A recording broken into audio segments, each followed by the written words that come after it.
Hi, and welcome to the 700 Club. It's being called a miracle. A series of bombs planted on Israeli buses did not take any lives or cause any injuries. Meanwhile, Israelis are enduring another cruel shock from Hamas. Authorities discovered that one of the bodies returned Thursday is not the mother of the Bibas children or any other hostage.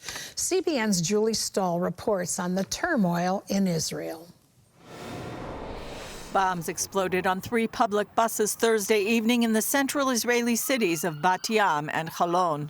In what many believe was a miracle, the empty buses were parked and there were no injuries.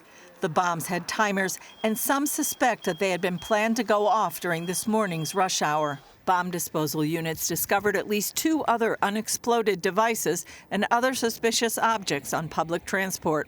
Police are investigating it as a coordinated attack. I can say that the situation is widespread. It's happening in multiple locations. We are spread out with emergency squads and with police officers in a great number of locations.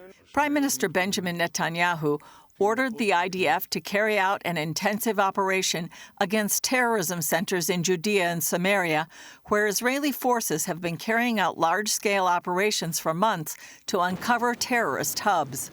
A Telegram channel claiming to represent Hamas in the Palestinian city of Tulkarem indicates it may have been responsible for the bombings. The message says, "The revenge of the martyrs will not be forgotten so long as the occupier is present in our land. This is a jihad of either victory or martyrdom." The explosions came at the end of a heart-wrenching day for the Israeli people. Earlier, Hamas returned 4 bodies, including 83-year-old peace activist Oded Lifshitz, 9-month-old Kavir Bibas, and his 4-year-old brother Ariel Bibas. The IDF said the children were brutally murdered in November 2023, a month after they were taken captive. This morning, Israelis woke up to yet another shock. The body that was supposed to be the boy's mother, Shiri Bibas, was not hers, nor that of any other hostage. President Isaac Herzog wrote on X, "This is a shocking and horrific violation of the ceasefire agreement, another cruel act by the terrorists of Hamas who continue to show utter disregard for humanity." Today, the heavens shake. The entire civilized world should condemn these horrific murders. The entire civilized world should join Israel in demanding the immediate release of all the hostages. All of Israel is united in grief. In an interview with CNN, Adam Bowler, U.S. envoy for hostage affairs, agreed it's a clear violation of the agreement and says Hamas needs to turn over the body quickly. If I have one piece of advice for Hamas now, it's not only do you need to release her body immediately, but we have the bodies of 4 Americans that are still there, and we have 1 American, Don Alexander. He needs to come home. If I were them, I'd release everybody, or they're going to face total annihilation right now.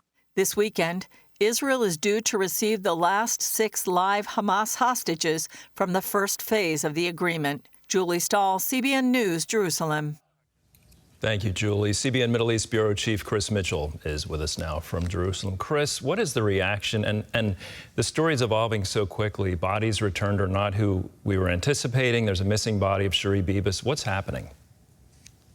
Well, Israelis over here right now, Andrew, they're horrified. They're reeling, feeling being deceived. They're emotionally traumatized. You know, there was expecting some measure of closure when the bodies were delivered yesterday, but it all seemed to be a charade, and it really opened the wound up again.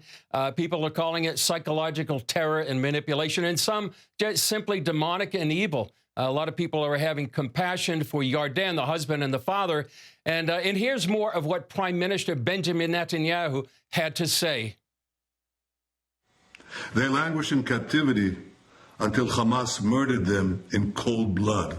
Who kidnaps a little boy and a baby and murders them? Monsters, that's who.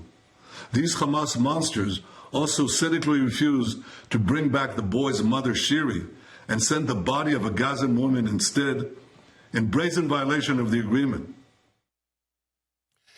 And Andrew, the forensic scientists concluded that the Bibas boys, Ariel and Kafir, they weren't killed with a weapon, but they were killed with bare hands.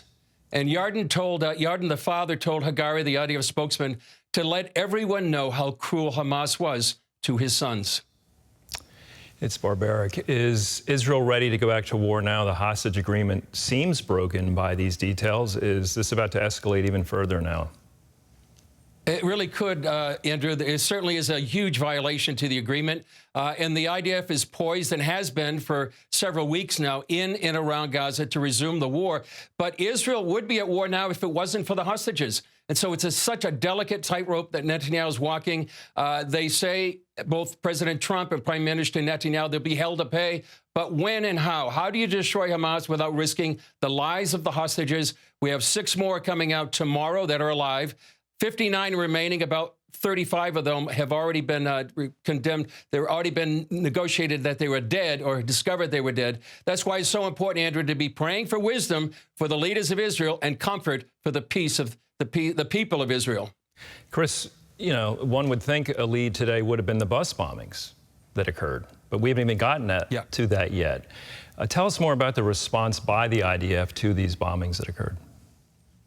Well, the Defense Minister Katz, Andrew, is saying there's increased operation in Tulkarem. That's where maybe this terror attack came from. They want to destroy the terror infrastructure. And he says this is really the front lines of Iranian axis of evil. There's a massive anti-terror campaign going on for weeks. It's called Iron Wall in Palestinian cities in Judea and Samaria. But this averted a huge, unprecedented terrorist attack and really was a miracle, Andrew, that people weren't killed or injured because of these many bombs.